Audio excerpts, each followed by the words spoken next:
música y el folclore de Canarias es fruto del sincretismo entre la música percusionista aborigen, los sonidos peninsulares llegados a las islas tras la conquista y los acordes caribeños aportados por los inmigrantes canarios a su regreso a las islas tras su permanencia de años al otro lado del Atlántico.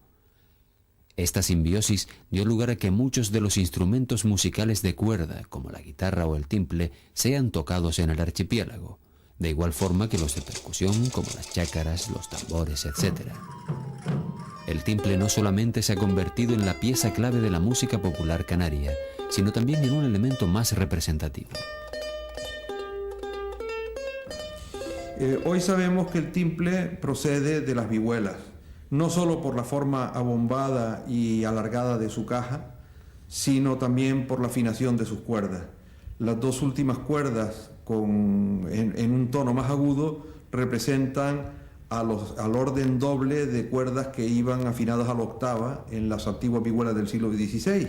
Y es lo cierto que ya hace más de 20 años conocíamos la existencia de un documento notarial donde se hablaba aquí en Canarias de una herencia donde se incluían en el paquete del legado de bienes pues unas vihuelas chicas, es decir, vihuelas de pequeño tamaño, o sea, el instrumento tiple de esta familia. En el resto del territorio español no se localiza ningún instrumento igual al timple canario.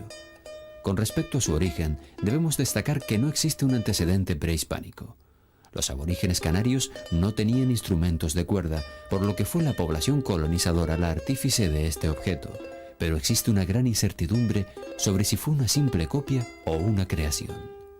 Aquí en Canarias ha prevalecido el timple, con esta singularidad que también se exportó a América, donde se llama tiple, y ello es interesante porque realmente existe un tratadito de tiple, guitarra y bandola impreso en Madrid en 1752 por el grabador Pablo Minguet, donde se habla de un tiple que tiene la misma afinación del timple canario, de manera que este instrumento, traído por los colonizadores a las islas, prevaleció aquí como arcaísmo, y desde luego nada tiene que ver directamente con las guitarras morunas que se pensó en una época que podían ser una inspiración, ni con un invento canario, sino es realmente el refugio de un instrumento muy arcaico cuya mayor concomitancia hoy en día es la guitarra patente de la Calabria italiana.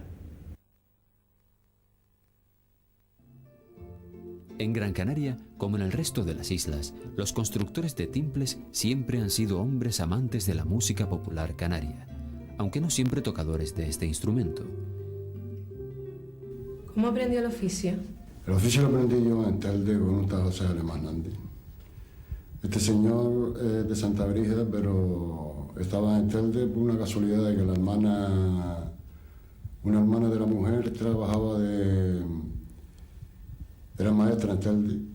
Entonces vivía al lado donde nosotros teníamos un taller donde nos dedicamos a hacer cosas de embalaje para cajas, ¿no? Y claro, la amistad de un día con otro hablando, entonces nos dijo de que por qué no nos poníamos a hacer timples juntos. Entonces empecemos el oficio con este señor, con José Alemán Hernández.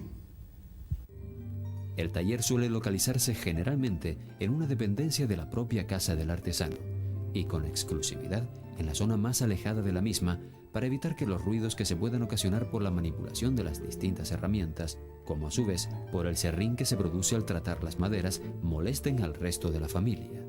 ¿Cuánto tiempo le dedica a su oficio? Yo le dedico mayormente 9-10 horas. Antes le dedicaba más horas, 13-14 horas, pero claro, me he puesto a hacer un horario, porque nosotros los artesanos no tenemos sueldo ni nada, tenemos lo que nosotros trabajamos, según las horas que trabajan. Incluso hay que trabajar los domingos, días fiestas. Es decir, que no tenemos un horario fijo, sino el rendimiento, lo que es el rendimiento de hacer la construcción del timple. Entonces son de 9, 10, 11 horas, pero el mínimo que yo trabajo son 9, 10 horas. El banco de trabajo. Estructura sólida de madera a modo de mesa sobre la que trabaja el artesano y que generalmente se localiza cerca de alguna ventana, con el objeto de que el artesano disponga de la máxima luz, pues en la elaboración del timple se manipulan piezas muy pequeñas y muy frágiles que requieren gran destreza y habilidad. En este banco se desarrolla la mayor parte de las diferentes acciones que componen el proceso de producción. ¿Qué maderas utiliza principalmente para la construcción del timple? Yo las maderas vienen de unas medidas, pero nunca vienen preparadas, claro. Y sobre todo las que se mandan a buscar, palo santo, el ébano y demás. El palo santo sobre todo viene cortado ya a unas medidas, pero que después tiene que rebajar y preparar. El ébano sí viene en palos, en troncos y tal. Y el nogal que hay aquí, pues dime tú, yo he cogido troncos así y para llevarlo a la serrería a cortar. Las paredes de los talleres están llenas de clavos que sirven como colgadores de diferentes objetos, moldes, contramoldes, patrones, herramientas, timples terminados, etc. Se localizan múltiples cajas de tamaño mediano donde los artesanos guardan las piezas más pequeñas utilizadas en su trabajo, trincas, trozos de ébano para los puentes, hueso para los trastes, cuerdas, etc., y que se encuentran dispersas por el suelo del taller. ¿Qué futuro le ve a la construcción de timple? Bueno, el futuro de la construcción del timple es bueno, con buenos proyectos, pero lo principal es que el artesano vende directamente el timple al cliente, porque lo que encarece el timple son los intermediarios. Entonces, si a nosotros nos diera una oportunidad de nosotros poder directamente vender los timples a los clientes, es decir, exponer en un sitio con la venta, incluso trabajar a la vista del público, entonces tendría otro aliciente lo que es el timple y la venta del timple, es decir, ganaría ahí el cliente, ganaría el comerciante, el artesano, porque el comerciante lo que hace es encarecer un poco el timple, entonces no es igual.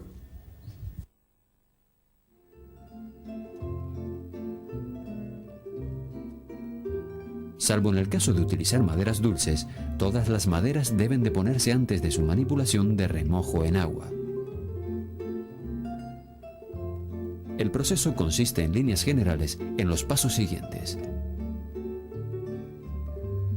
Consiste en preparar 3 trozos de madera, casi siempre de madera de cedro o de caoba, para formar el brazo.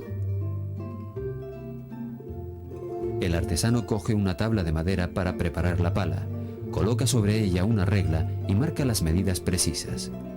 Coloca la madera en la trinca para que quede bien sujeta, dejando fuera de ella la parte por donde debe cortar y a continuación procede a cortarla con el serrucho de perfil. Esta operación la repite para la pala, el brazo y la narigueta. Cada una de las partes que componen el brazo se unen con cola.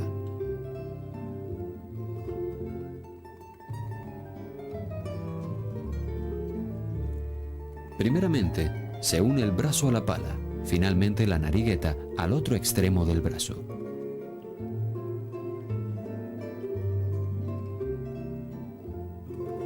Una vez ensambladas, se cogen unas pequeñas trincas para obligar y mantener esta unión. Habrá que esperar durante 2 horas para que las piezas queden bien unidas. A continuación, habrá que perfilar y modelar el brazo, para ello deberá inmovilizarlo en el torno de mesa. Con el serrucho, un cepillo y escofinas de varios perfiles realizará el recorte. Y con una lima y el papel de lija, el modelado final. Seguidamente se deberá realizar unas pequeñas incisiones en la narigueta, pues en ellas se fijarán los aros. Para concluir la operación, se deberá mojar toda la superficie del brazo para que se abran todos los poros de la madera.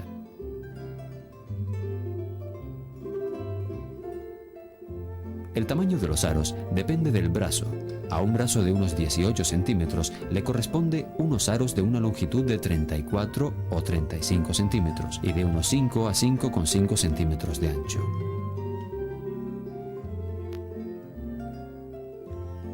Las 2 planchas que formarán los aros se lijan una a una. Se miden las 2 maderas, se comprueba que sus dibujos tienen la misma alineación y con una lima se corta la madera sobrante.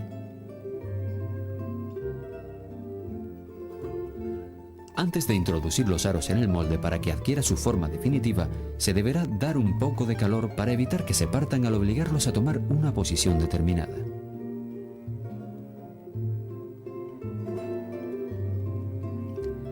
Sobre un cilindro caliente se desarrolla la operación.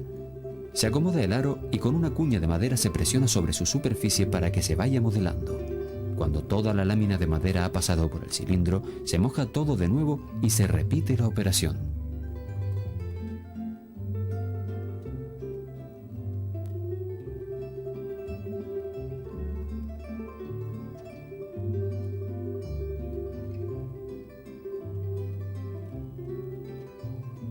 A continuación se colocan los aros en el molde, obligándolo un poco para que tome la alineación correcta, sujetándolo con unas trincas laterales que tiene el molde.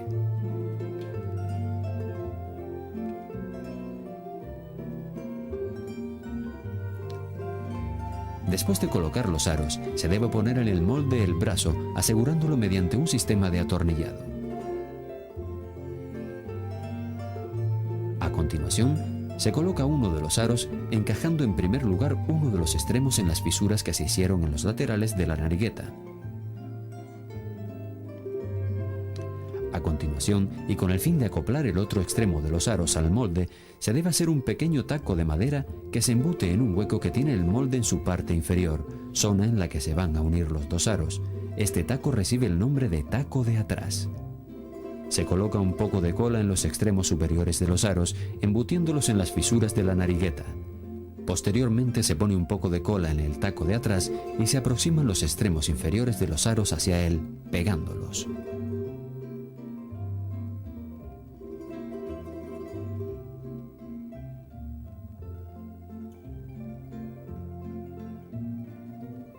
Los cerquillos son unas tiras finas de madera que sirven como refuerzo de las tapas y el fondo.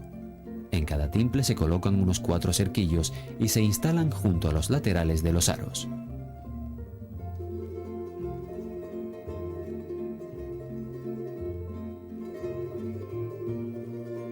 Tras ser cortados a medida, se les deberá dar un poco de calor para que resistan su manipulación. Con cola se ensamblará junto a los aros. En primer lugar se colocan los cerquillos que van a mantener el fondo del timple. Concluida esta operación, hay que dejar los aros y el brazo durante unas 2 horas.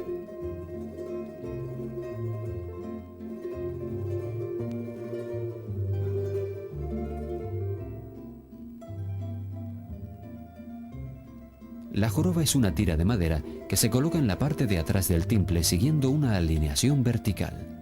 A través de unas pequeñas hendiduras realizadas sobre el tacón y el taco de atrás, la joroba quedará acoplada.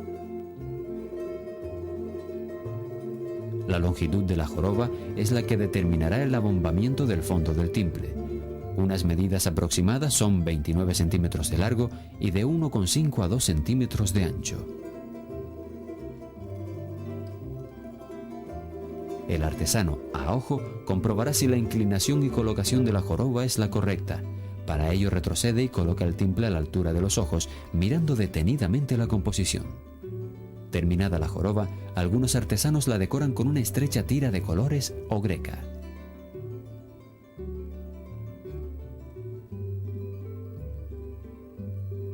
El fondo de un timple está formado por 2 láminas de madera. Cada una de ellas se coloca sobre los aros para ver su ajuste y marcar las dimensiones correctas.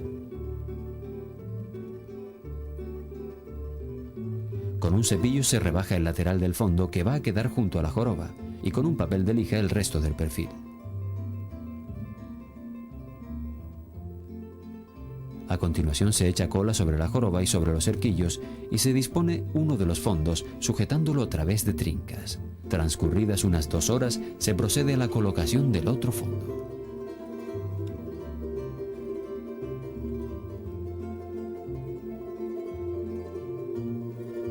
Cuando el fondo se ha adherido, se procede al rebaje de su contorno.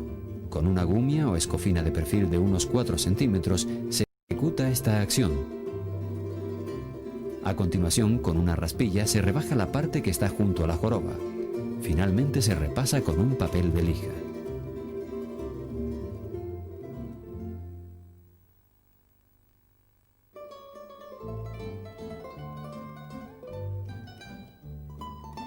Antes de colocar la tapa del timple, el artesano debe disponer de 2 nuevos cerquillos donde descansarán estas láminas de madera.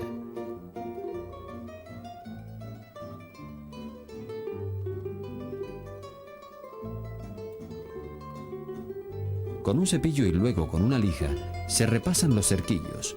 Con una pequeña sierra y después con una gumia, se hacen unas hendiduras en la mitad de los cerquillos con el motivo de acoplar en ellas una tira de madera o traviesa que debe quedar suspendida entre los aros.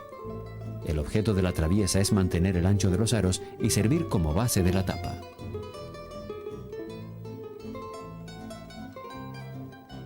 Se coloca el timple sobre la madera que va a formar la tapa. Se dibuja sobre ella el contorno o silueta del timple.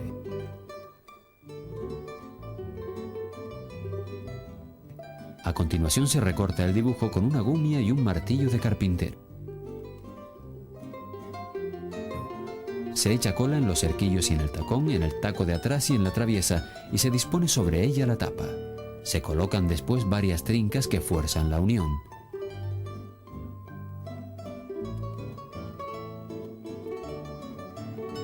En una lámina de madera se dibuja el contorno de la parte superior de la tapa, es decir, de la zona donde se colocará el golpeador. Tras recortarlo se pega a la tapa. Transcurrido el tiempo de espera del secado, con una escofina y una pequeña sierra de mano se procede al recorte de los laterales. Concluido el corte se lijan los bordes con una lima. Se coloca sobre el brazo una vitola de escala con el objeto de marcar donde hay que cortar el golpeador por la parte superior, espacio que corresponde al último traste. Con un punzón y con la escala puesta sobre el brazo se marca el lugar exacto.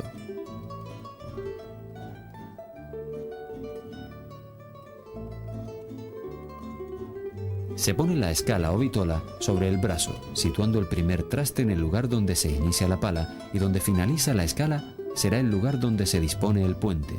El artesano debe tener mucho cuidado con la alineación de la escala.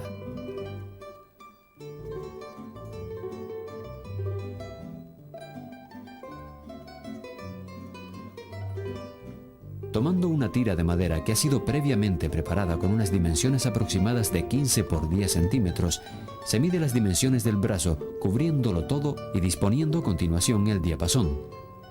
Concluido el proceso, se quita el timple del torno y se coloca a la altura de los ojos para comprobar que el diapasón ha sido alineado correctamente. Con un pequeño serrucho de costra y después con una escofina se corta la parte superior del diapasón.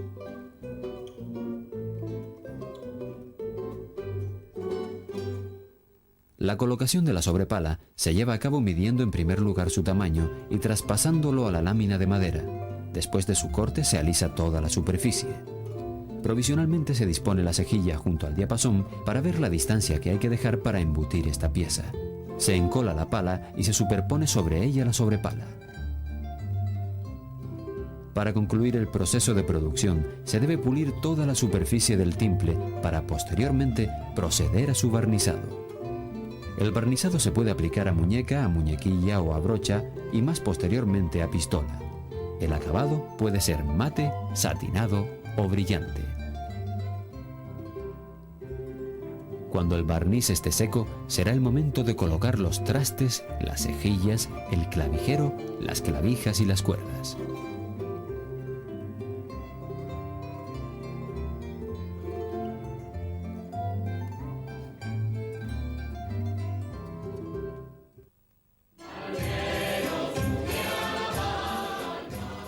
A lo largo de los siglos, en Gran Canaria han sido reconocidos algunos timpleros por su buen hacer, destacándose no solo por realizar unos instrumentos de gran calidad desde el punto de vista constructivo, sino también por lograr unos objetos con un buen sonido. Este prestigio era concedido por la clientela y por los propios compañeros de oficio.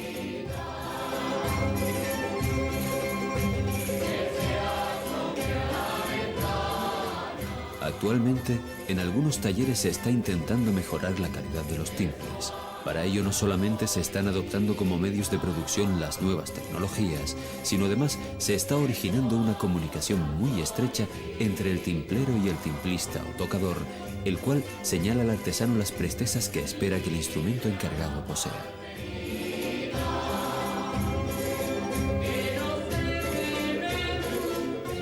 timple empieza un poquito a abrirse en cuanto en un principio en la parte izquierda del timple, lo que conocemos como el mástil, ¿no? El hecho de tener que recurrir a otras octavas, a melodías más agudas y a una forma más polifónica de tocar, y a recursos técnicos más complejos, ha hecho que el mástil se estire más, y por decirlo de alguna forma, y que ahora tenga incluso hasta 12 trastes como la guitarra, ¿no?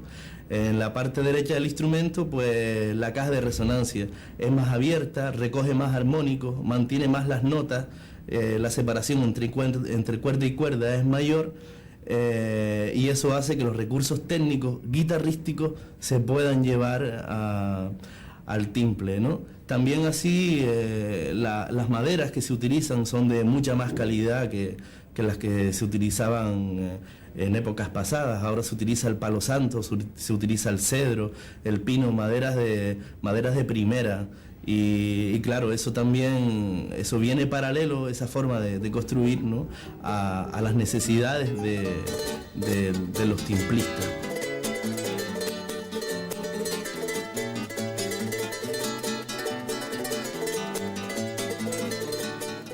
Todas estas características están dando como resultado la construcción de unos timples de gran calidad, con los cuales los músicos se atreven no solamente a dar conciertos donde el timple es la pieza clave, sino también a interpretar con ellos cualquier tipo de música.